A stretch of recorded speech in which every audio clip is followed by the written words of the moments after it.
काल आम्ही केंद्रीय निवडणूक आयोगाच्या प्रतिनिधींना भेटलो आणि आज आम्ही राज्य आणि केंद्रीय निवडणूक आयोगाच्या प्रतिनिधींना दोघांनाही भेटलो. आता जयंतराव म्हणाले किंवा बाळासाहेब म्हणाले, मला अत्यंत महत्त्वाची एक गोष्ट आपल्यासमोर आणि महाराष्ट्राच्या जनतेसमोर मला ठेवायची आहे की निवडणूक ही गोष्ट म्हटल्यानंतर राजकीय पक्ष आले आणि निवडणुकांना मतदान करणारा महाराष्ट्रातला मतदार आला. निवडणूक आयोग ही फक्त निवडणुका घेतात, कंडक्ट करतात, परंतु राजकीय पक्ष हे निवडणुका लढवतात. आणि राजकीय पक्षांना जर समजा निवडणूक आयोग ज्या याद्या मतदार याद्या आहेत या जर समजा दाखवतच नसेल तर मला असं वाटतं की पहिला घोळ इकडे आहे की आम्ही तुम्हाला याद्याच नाही दाखवणार. म्हणजे मी आता तुमच्याकडे 2024च्या निवडणुका व्हायच्या अगोदर आणि 2024च्या निवडणुका झाल्यानंतर अशा मी तुम्हाला 2 याद्या मी तुम्हाला फक्त आता दाखवणार आहे.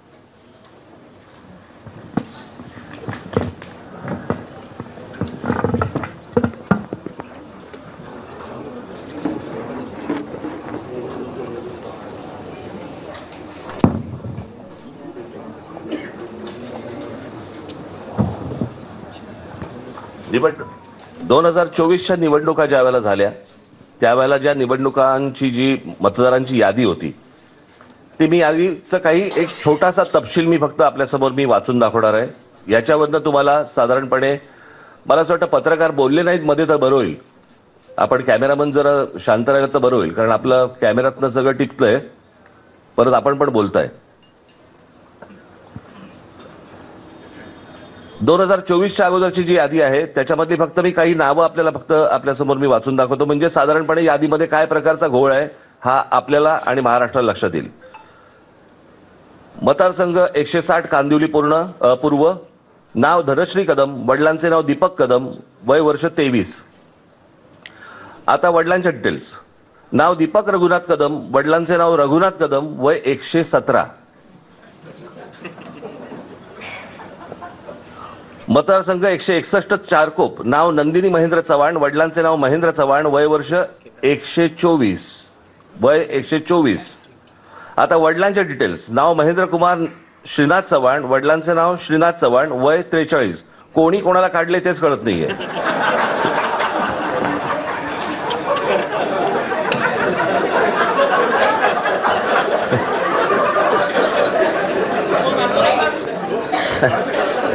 अरे विषय गंभीर आहे, जरा समजून घ्या.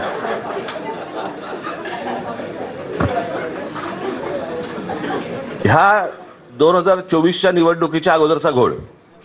2024 नंतर त्यांनी त्यांच्या वेबसाईटवरती यादी जाहीर केली ज्याच्यामध्ये फक्त नावं आहेत, फोटो नाही, पत्ता नाही, काही नाही.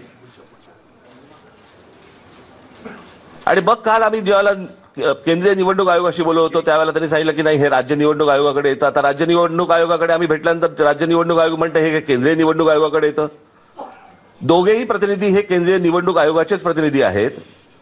आणि म्हणजे महाराष्ट्रातल्या राजकीय पक्षांना या संपूर्ण मतदार याद्या न दाखवण्याचं याच्यातनं काय मिळणार आहे तुम्हाला? यातनं फक्त घोळ होणार आहेत. आणि आता आम्ही फक्त त्यांच्यासमोर एवढंच सांगितलं की या मतदार याद्या जोपर्यंत सुधारणा होत नाही, तुमची सुधारणा होत नाही, तोपर्यंत निवडणुका तुम्ही घेऊ नका.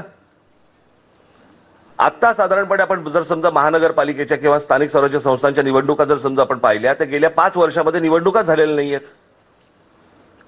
मग जर 5 वर्ष जर समजा या निवडणुकांमध्ये गेलेली असली तर मग याद्या सुधारण्यासाठी अजून 6 महिने गेले तर काय फरक पडतो? आणि मला असं वाटतं की या याद्या सुधारल्याशिवाय त्यांनी निवडणुका घेऊ नये हेच आज आम्ही त्यांना सर्वांनी सांगितलं आहे. म्हणजे त्यांनी आता काहीतरी काल एक आमची भेट झाल्यानंतर त्यांनी एक नोटिफिकेशन काढलं आणि त्याच्यामध्ये आम्हाला राजकीय पक्षांना 8 दिवस दिले. म्हणजे हे 6-6, 8-8 महिने काम करणार आणि राजकीय पक्षांनी 8 दिवसामध्ये ह्यांना सगळ्या छाननी करून द्यायची, कसं शक्य आहे? आणि म्हणून तो काल जो त्यांनी काय नोटिफिकेशन काढले ते एक तर रद्द करायला आम्ही त्यांना सांगितलेलं आहे. आणि आज आम्ही त्यांना सांगितलं की या निवडणुका तुम्ही घेऊ नका. उद्या ते काय याच्यावरती निर्णय करतायत हे आम्ही 1-2 दिवसात पाहू आणि त्याच्यानंतर मला असं वाटतं सर्व राजकीय पक्ष मिळून आम्ही एका निर्णयापर्यंत येऊ. तो निर्णय तुम्हाला अजून 2-3 दिवसांनी सांगू. ठीक आहे. धन्यवाद.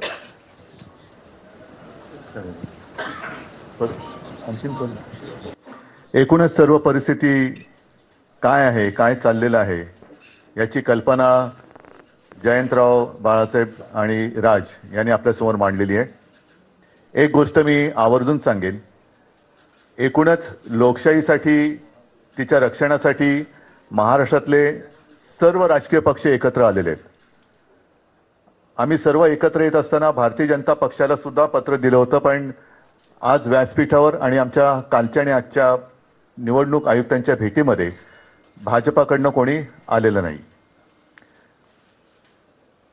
हा विषय जो आहे तो गेल्या विधानसभेपासून सगळ्यांच्या लक्षात यायला लागला आणि एका पत्राचा उल्लेख जयंतरावांकडनं राहिला, तो त्यांनी मला सांगितला. तो म्हणजे विधानसभा निवडणुका ज्या म्हणजे गेल्या वर्षी झाल्या 2024, त्याच्या आधी 19 ऑक्टोबरला एक महिना आधी महाविकास आघाडीकडनं निवडणूक आयोगाला एक पत्र दिलं होतं आणि त्याच्यामध्ये आमचा विषय असा होता की नाव घेऊन अगदी म्हटलं तरी की काही भारतीय जनता पक्षाचे कार्यकर्ते ह्या मतदार यादीशी खेळतायत आणि त्याच्यामध्ये काही लोक म्हणजे त्यांना हवेत ते घुसवत आहेत, नको ते काढतायत. हा सगळा खेळ यांचा सुरू आहे. आता जसं या दोघांनी सांगितलं, अगदी हे पुरावे आहेत. ही काही यादी आम्ही घरी नाही छापलेल्या. एकेका व्यक्तीचं नाव 4-4 ठिकाणी आहे, एका जागेवरती 200-200 नावं नोंदलेत. हा सगळा लोकशाहीचा खेळ खंडोबा चाललाय. दोन्ही निवडणूक आयुक्तांना आम्ही सांगितले की एक तर इलेक्शन म्हणजे निवडणूक घ्यायची असेल तर ती निष्पक्षपातीपणाने झाली पाहिजे, नाहीतर इलेक्शनपेक्षा सिलेक्शन करून मोकळे व्हा. तेवढंच आता राहिलेलं आहे. दोघांशी बोलताना थोडंसं आमच्या लक्षात आलं, मी त्यांचा अपमान करू इच्छित नाही, पण हे जे समोर आमच्या बसलेत ते आयुक्त म्हणून काही त्यांच्याकडे अधिकार आहेत का आम्ही कठपुतळी बाहुल्यांशी बोलतोय आणि त्यांचे दोर वरती कुठेतरी आहेत. ते वरनं जशी बोटं हलतील तशी इकडे हालचाली होतात की काय. सगळे मुद्दे सांगून झालेले आहेत. याच्यामध्ये आणखीन एक मुद्दा जो आहे तो 1 जुलैचा कट ऑफ डेट, म्हणजे 1 जुलै नंतर ज्यांना 18 वर्ष झाली असतील त्यांना यावेळेला मतदानाचा अधिकारच मिळणार नाही. ही कुठली लोकशाही आहे. आणि हे सगळं बघितल्यानंतर आम्हाला असं वाटतं की ज्याप्रमाणे सर्वोच्च न्यायालयाने जसं काही पक्षांचे, काही प्राण्यांच्या केसेस या सुमोटो घेतल्या होत्या, तसंच आपल्या देशातल्या मनुष्य प्राण्यांची सुद्धा केस ही स्वतःहून त्यांनी घ्यायला पाहिजे आणि देशातली लोकशाही जगवण्यासाठी हा त्यांचा सुद्धा एक निर्णय त्याच्यामध्ये असायला पाहिजे.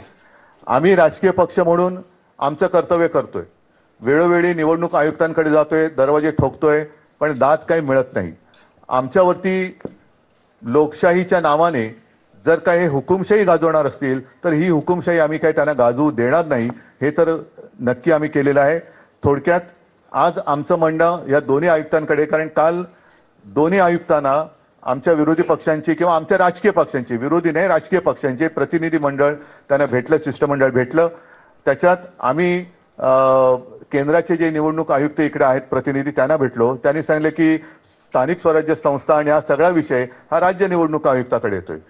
त्यांच्याकडे भेटलं आमचं दुसरं, त्यांनी सांगितलं मतदार यादीचा अधिकार हा केंद्राच्याकडे येतोय. मग नेमका याचा बाप कोण आहे, जबाबदारी कोणाची आहे, का निवडणुका आपल्या घ्यायच्या म्हणून घ्यायच्या आहेत. आणि आम्ही त्यांच्याशी बोलत असताना मुहूर्त काय लागला त्यांनी कळत नाही, पण कालच्या काल निवडणुकांचा कार्यक्रम जाहीर केला.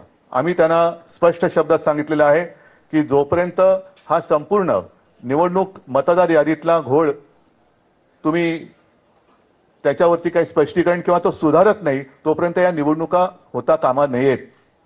सुप्रीम कोर्टाचा त्यांनी आदेश आम्हाला दाखवण्याचा प्रयत्न केला, पण सुप्रीम कोर्ट असं कधी कुठेही सांगत नाही की तुमच्यात काही दोष असले तरी चालतील, पण या तारखेच्या आधी निवडणुका घेतल्याच पाहिजे. हा सर्वोच्च न्यायालयाचा काही तसा निर्णय नाही. त्यांनी सांगितले की या निवडणुका सदोष असता कामा नयेत आणि निष्पक्षपातीपणाने ते झाले पाहिजेत. आता या सगळ्या गोष्टी झाल्यानंतर दोन्ही आयुक्त समोर बाजूबाजूला होते. आम्हाला त्यांनी सांगितले की आम्ही याचा सकारात्मक विचार करतो आहोत. म्हटलं विचार करून चालणार नाही, या गोष्टी होता कामा नयेत. या गोष्टी होता कामा नयेत. कारण आपल्याला जो काही धक्का बसला होता विधानसभा निवडणुकीच्या निकालानंतर, त्या सगळ्या सत्ताधारी जे आता आहेत त्यांच्या सत्ता प्राप्तीच्या चोरवाटा आम्ही आता अडवलेल्या आहेत. या चोरवाटा आहेत. मतचोरी ही चोरवाट आहे, पक्षचोरी ही चोरवाट आहे. त्याच्यानंतर आणखीन एक मुद्दा आम्ही सांगितला, पण तो त्याचा पुढचा टप्पा आहे. पहिली मतदारांची यादी ही निर्दोष असायला पाहिजे, व्यवस्थित असायला पाहिजे. म्हणजे 117 वर्ष आणखीन 124 वर्ष असे जर का लंबी उमरवाले मतदार असतील तर मला वाटतं जगातलं सगळ्यात चांगलं वातावरण, हवामान हे आपल्या देशात आहे. कारण इकडे लंबी आयु, दीर्घायुष्य भव म्हणतात ना, तसं झालेलं आहे. थोडक्यात एक तर निवडणूक आयोगाने एक स्वीकारलं पाहिजे की त्यांचा पुनर्जन्मावरती तरी विश्वास असला पाहिजे, आणि नाही तर जे मतदार हयात आहेत आणि त्यांचा मतदाराचा अधिकार हा हिरावून घेतलाय, डिलीट केलेला आहे, मग त्यांच्यावरती सदोष मतवधाचा गुन्हा दाखल करावा का. आणि पुढचा विषय जो आम्ही सांगितलाय तो याच्या पुढचा येईल, तो म्हणजे आता पहिला ईव्हीएम वरती आमचा आक्षेप आहेच. ईव्हीएमचा आक्षेप कमी पडतोय की काय, म्हणून आता मुंबई महापालिकांच्या निवडणुका सुद्धा ईव्हीएम वरती तर घेतल्या जातच आहेत, पण व्हीव्हीपॅट पण त्याच्यात ठेवणार नाही. हाही मुद्दा एक महत्वाचा आहे. म्हणजे तुम्ही काही पुरावेच ठेवायचे नाहीत. जर का तिथलं व्हिडिओ रेकॉर्डिंग मागितलं तर व्हिडिओ रेकॉर्डिंग द्यायचं नाही. मतदार यादीमध्ये सगळा गोंधळ करून ठेवायचा. मतदार याद्या मागितल्या तर ते देत नाही. आणि म्हणून म्हटलं की ही काही लोकशाही तुम्ही हुकुमशाहीच्या पद्धतीने चालवत असेल तर ती आम्ही कदापि मान्य करणार नाही.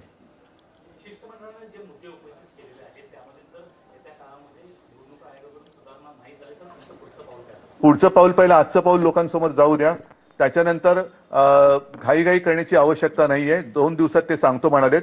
सकारात्मक विचार त्यांचा, त्याला ते सकारात्मक कशाला म्हणतात ते त्यांच्या उत्तरातनं कळेल.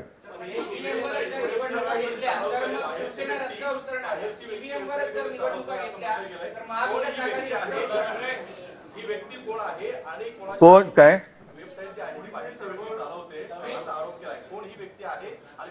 त्याच्यासाठी आम्ही महाविकास आघाडीकडनं अतिशय स्वच्छ आणि स्पष्ट शब्दात विधानसभा निवडणुकीच्या 1 महिना आधी पत्र दिले, ज्याचा मी आता उल्लेख केला ते